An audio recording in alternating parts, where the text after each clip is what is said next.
Good morning, everyone. Thank you very much for having me. This is part of a very long trip that I've taken over the past month or so. Started off in the San Francisco Bay Area, then to Los Angeles, then to Munich, then to the Republic of Georgia, and now here. And I couldn't think of a better place than to conclude my trip than with all of you. Part of what I did on the trip, I visited my family where they were from in the Republic of Georgia, got engaged to my fiance sitting up at the front. So.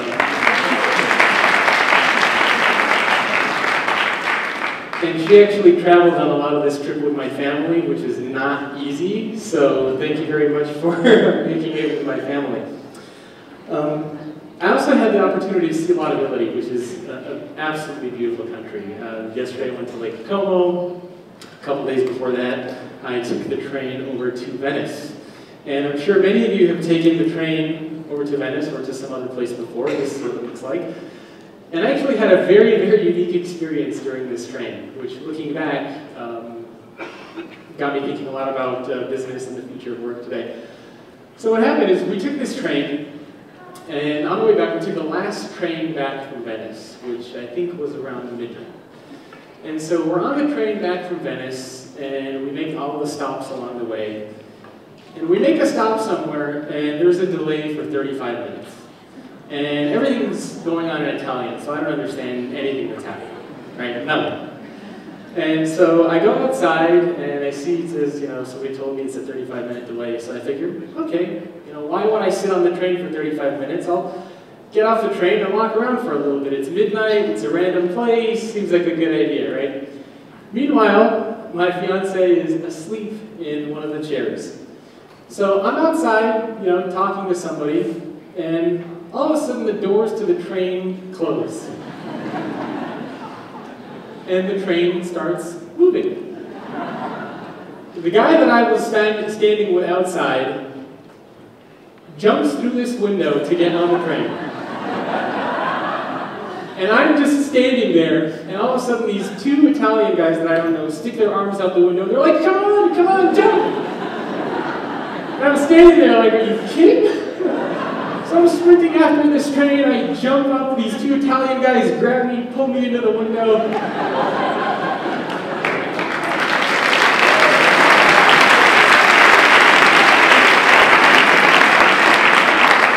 It was like something out of a movie, so I have a debt of gratitude to the Italian people for saving my life. But then, looking back on all this, it really got me thinking, this is probably how a lot of organizations feel today. Because they're stuck on the platform, and the way that we work is changing and moving forward. And they have a choice to make. Do they stay on the platform, or do they jump through the window? And the reason for that is because work as we know it today is dead. Completely dead. Doesn't exist anymore. Everything that we know about work, everything that we've done in the past is dead. And what do I mean by that?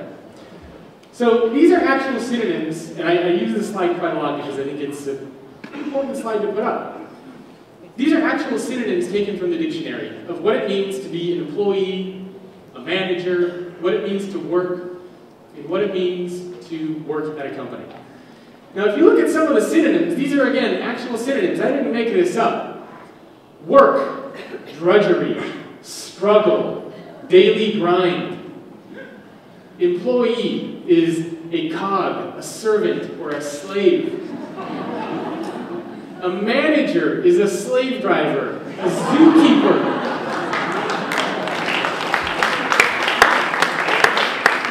So essentially what this means when you think about it is that we are all cogs going through our daily struggle as we work for a slave driver.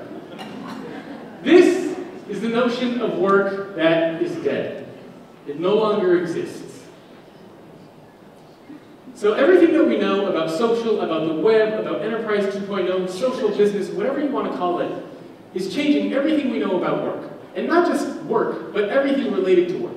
It changes how we communicate, how we share, how we learn, how we educate, how we teach. Everything is being completely transformed by what we're seeing today. And it's forcing organizations to look at and answer some very, very basic questions. And these are questions that we need to ask, before we think about technology, before we think about anything else. We're really forced to take a step back and look at very, very basic questions that we would have asked when we would have created these companies to begin with. For example, does our organization need 4 walls anymore? Do we need an office? Do we need a headquarters? Do we need email? How are we going to promote employees? Do we need managers? If we do need managers, what is that manager going to look like? And does our organization need to be structured as a hierarchy? So these are all very, very basic questions that organizations are starting to step back and think about. And this is before we even get to talking about technology and change management and leadership. These are very basic, how do we build our company from the ground up? And one of the reasons why a lot of this stuff is happening is because of the consumer web, right? A lot of the cues that our enterprises are taking and a lot of what we're seeing in our organizations is happening because of what we're seeing in our personal lives, right? It's happening because of Twitter, Facebook, LinkedIn, Google, Foursquare. All these different types of platforms that we're using in our personal lives are now shifting into the enterprise. And that's something that we've never seen before. Not only are these technologies shifting into the enterprise, but so are the behaviors that come with those technologies. We're much more comfortable living in an open world now, right? We share things about ourselves on Twitter. We put up our favorite books on Facebook. We put up pictures. We use Foursquare to check in where we are. We use Pinterest to put up images that we like, right? We are so comfortable living in a public world. We're so comfortable with sharing information, with engaging with random people, with putting our thoughts all over the web. Why is it that we can't do this within our organizations? Why is it so hard for us to find information? Why is it so hard for us to communicate with other people or to find people that we need to work with? So a lot of what we're seeing in our personal lives in the consumer web is shifting into the enterprise, and organizations now have to adapt. So when we think of the future of work, what does the future of work actually look like? So we've worked with, talked to, researched hundreds of companies, and at the end of the day, a lot of people look at the future of work as it relates to an employee, a manager, the company as a whole, and technology. So when we think of work, that is what we think of. And these are the 4 things that I'm going to look at today: the employee, the manager, the company, and technology. So this is what the employee used to look like. An employee used to be a pawn within your company, right? Just a pawn, a cog. An employee used to feel stuck. They were not connected. They were not engaged. They were not motivated. They had no desire to do a lot of things because they were just a cog. They were just, as the synonym said, a slave, a servant. They were just there to get something done, not ask any questions. Now, what's really interesting is that this isn't how we act in our personal lives, right? The technologies that we use and the way we act, it's easy for us to find information. It's easier for us to join and create communities. It's easy for us to live a public life, to learn, to educate, to teach others. So there's a big disconnect between what we're seeing. This is my little brother. I use him in probably almost every single presentation I ever give. And he never knows that he's in any of these.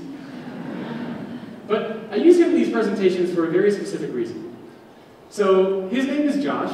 He lives in LA still with my parents back home. And he's turning 21 this year.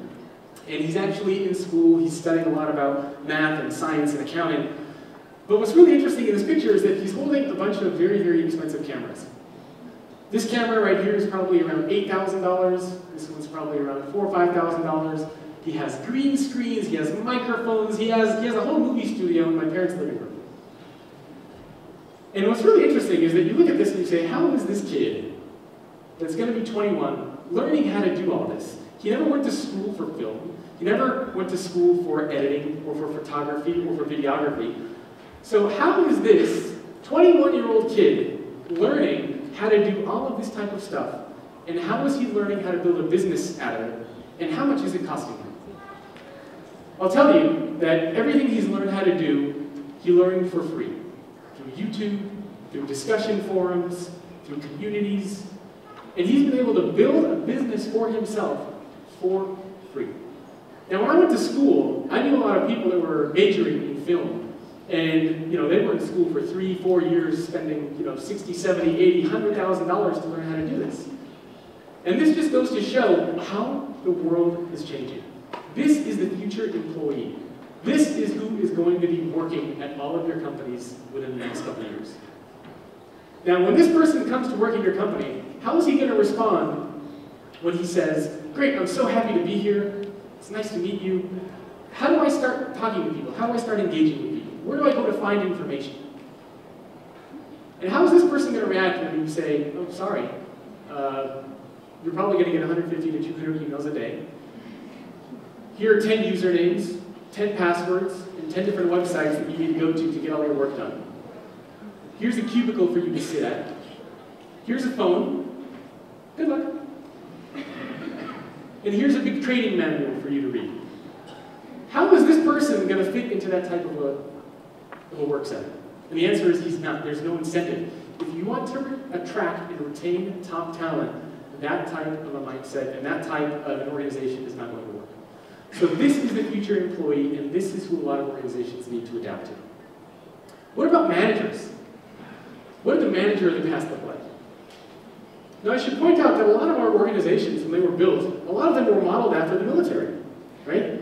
Everybody wore the same thing, everybody came into work at the same time, everybody ate the same thing, everybody talked to the same people, same computer, same everything, right? It was kind of like an assembly line. So that is how our organizations were created, right? They were all modeled after the military. And the manager was the general. The manager was the one that led by fear, command and control. Don't ask me any questions, I have the information, you do what I tell you to do or you're not going to work here anymore. That's what the manager used to look like. Managers made the decisions, they kept the information to themselves, and they ran the company like an army. That type of a manager is dead. So what does the manager of the future look like? The manager of the future listens to the voice of the employee. The manager of the future believes in collective intelligence. The manager of the future shares information and opens up and believes in engaging his team instead of running it like a military. The manager of the future believes in the employee experience. The manager of the future believes in real-time or faster feedback instead of annual or semi-annual employee reviews. And the manager of the future believes in breaking conformity. He believes in entrepreneurship and in building and in growing the organization and in innovation. That is what the manager of the future looks like. Not running their organization as if it's a military and not being a general. What about organizations as a whole? What did our organizations used to look like? Our organizations used to look like this. They were very much focused on individual contributions and recognitions. They were built like a pyramid. They were very much focused on email, on push messaging, and on using technologies that didn't focus on the network and that didn't focus on the people. That is what the company of the past used to look like.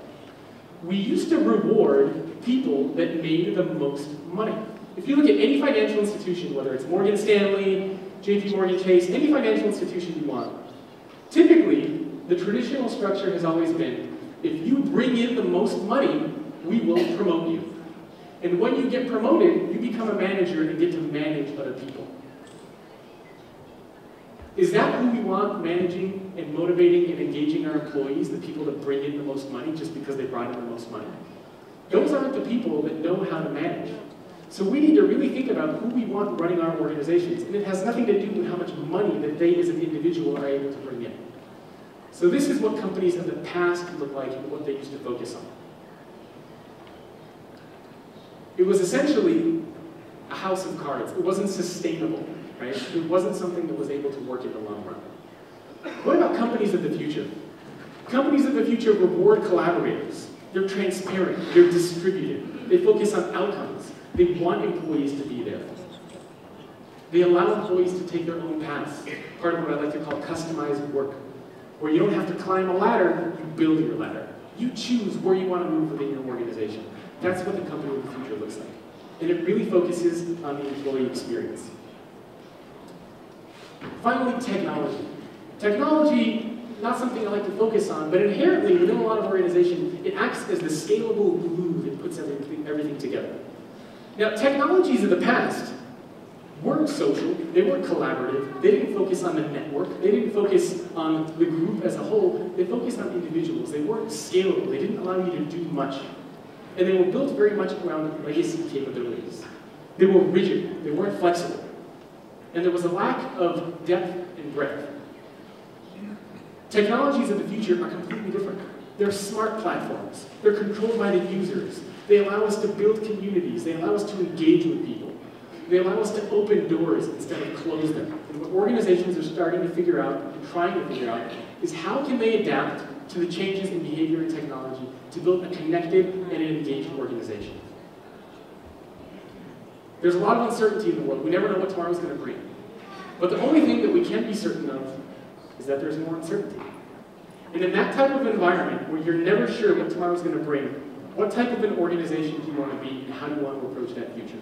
Do you want to do it in a siloed, hierarchical way, or do you want to do it in an engaged and in a collaborative way? And I'll tell you that organizations that focus on building a collaborative organization are the ones that are going to succeed tomorrow. So at the end of the day, jumping in the train might be a little awkward, it might be uncomfortable, it might get us out of our comfort zone, but it's something that we all need to do, because it's far riskier to stay on the platform than it is to jump in the train. So if anybody wants access to more information, more case studies, white papers, etc., here's a URL that you can go to. A lot of reports and whatnot on there. And finally, a lot of this information is in my book, The Collaborative Organization. So if anybody wants to grab a copy on Amazon or ask me, I'll let you know how to get it. So thank you very much.